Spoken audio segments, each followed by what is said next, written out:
Namaskar and welcome to this episode of Yado Ka Pulinda.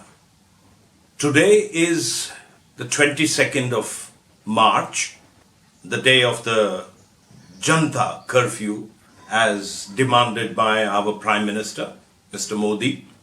It is quiet. Unfortunately, the only thing that I've been able to hear this morning over the chirping of the birds that live here is the loud voice of the lady who lives just opposite this house. And she's a hardcore bhat. And all that she has been yelling around and clapping. Well, I thought clapping was supposed to be at 5 o'clock and banging of thalis and other utensils. But she's been going around telling everybody, yelling across to the neighbor. She even tried it to yell across to me, that how clapping is like visiting a temple where you clap during a bhajan and you raise the energy levels to purify the atmosphere. Yes, everybody is talking about the coronavirus, and so here is my bit about the coronavirus or COVID-19. Let me give you my thoughts about the Prime Minister's speech. A lot of people have been bubbling about what he said, जिसको हिंदी में कहते हैं गदगद होना. They are full of praise for what he has said and for what he is doing for the country. My take on this speech is that he's like one of those rich industrialists who run a school, and occasionally they do come out and visit the place, give a speech, earn their brownie points. There is a hidden agenda behind what they are saying. They do manage to say things that people like to hear. And that's exactly what our Prime Minister, Mr. Modi, did. So, let's take a little overview of what he said. This is a report in HW News. You can find it online. And it says that Prime Minister Modi addressed the country on the ongoing coronavirus crisis, and here are the key points of his address. He said that the whole world is suffering through an unprecedented trouble. For the last 2 months, we have been listening to the news regarding coronavirus from all over the world. The 130 crore people of India have faced this difficulty with courage. It is necessary for every Indian citizen to stay alert. Whenever I have asked for something, the citizens have never let me down. I request the 130 crore citizens of India, I want some upcoming weeks of yours, some time from you. It has been noticed in worse affected countries that after initial days, the cases shot up suddenly. Some countries took the necessary decisions and controlled the situation by isolating the maximum people. We are a developing country with a 130 crore population. It is not an easy challenge for us. It is wrong to consider that this epidemic will not affect India. We will have to follow all the instructions given by the state and central government. The only mantra that works during such an epidemic is, we are healthy, the world is healthy. Patience means to avoid gathering, practice social distancing, to think you'll be safe even if you roam in markets, on streets, then it is wrong for you and others. In times of wars, towns had a complete blackout. In many places, drills were conducted to perform blackouts. I demand your support for Janata Curfew on 22nd March from 7 a.m. to 9 p.m. Citizens should follow the Janata Curfew. No citizen should come out of the houses, roam in markets. I appeal to all state governments that they should ensure that Janata Curfew is imposed.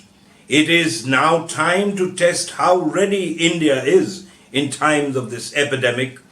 And he goes on and on and on about how the rich should take care of the expenses of the servants, domestic help during this epidemic, how basic grocery supply will not be stopped. He is sure that all citizens will play their duties at such times. We have to use our power to protect ourselves. Let us all come together. Let's save ourselves. Let's save India. Let's save the world. But did he really give us something substantial? He did not utter a word about how many people are really testing positive. How many test kits do we have? According to the ICMR, the Indian Council of Medical Research, we have just about 1 lakh test kits, out of which over 20 to 25,000 have already been used. We would need at least 10 lakh more test kits. It seems they have been ordered, but from where? Nobody knows. Each country would want its own test kits now. And what are the other things that the government should be providing or helping its citizens with? He has not said a single word about the idiotic statements that his own party members, Minister of State of Health and all other such nincompoops who've been coming out and telling the people that they should bathe in cow urine, they should drink cow urine, they should smear themselves in cow dung, they should stand outside the parliament or wherever where the sun is bright for 10 to 15 minutes. There was even one gentleman who suggested that the virus does not like hot places. And so we must use a hair dryer to blow in hot air up our nostrils so that the virus will not survive. The only thing that is happening now, I think, that for all those people all over the world who have been quarantined, they don't have to switch on to Netflix.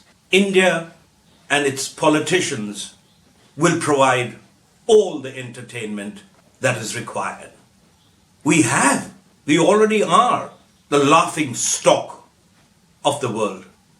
And here's a comparison, and this is statistics again. What are the things that the Chief Minister of the state of Kerala discussed in his public address? He said that there is a plan for a sum of 20,000 crores rupees. There will be midday meals for children.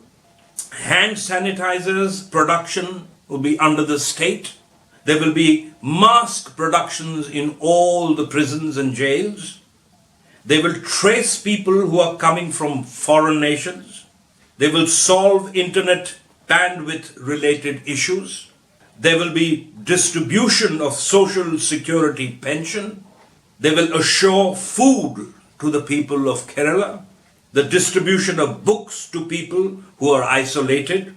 1,000 restaurants to provide meals costing only 20 rupees and health packages.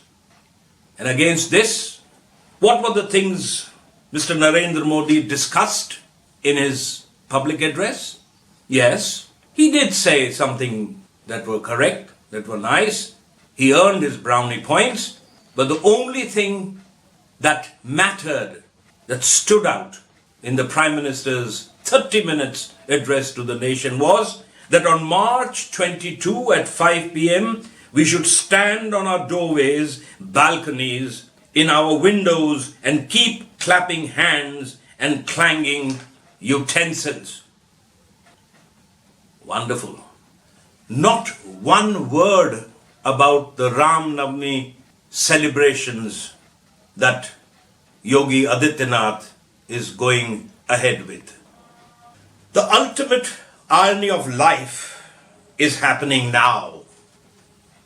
The tiniest, primitive, invisible life form is now controlling the behavior of the most arrogant, powerful, and evolved life form on earth.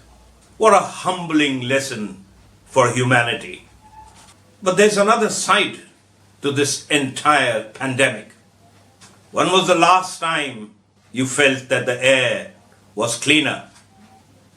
And the air around the world is getting cleaner. There is less pollutant entering the sea. The streets are not so noisy. Families are spending time together.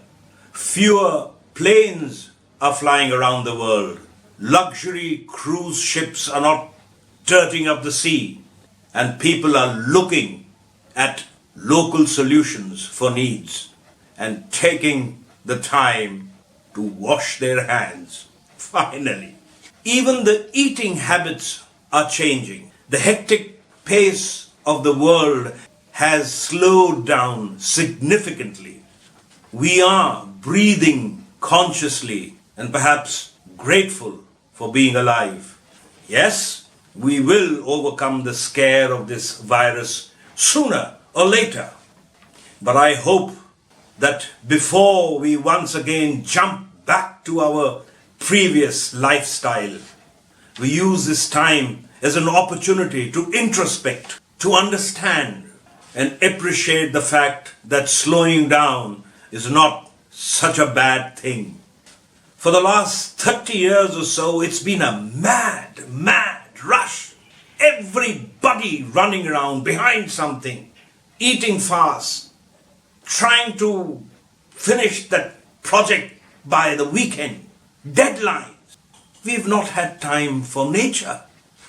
We've been running, trying to overtake nature by many folds. I think it is the right time to be calm, to breathe, to contemplate.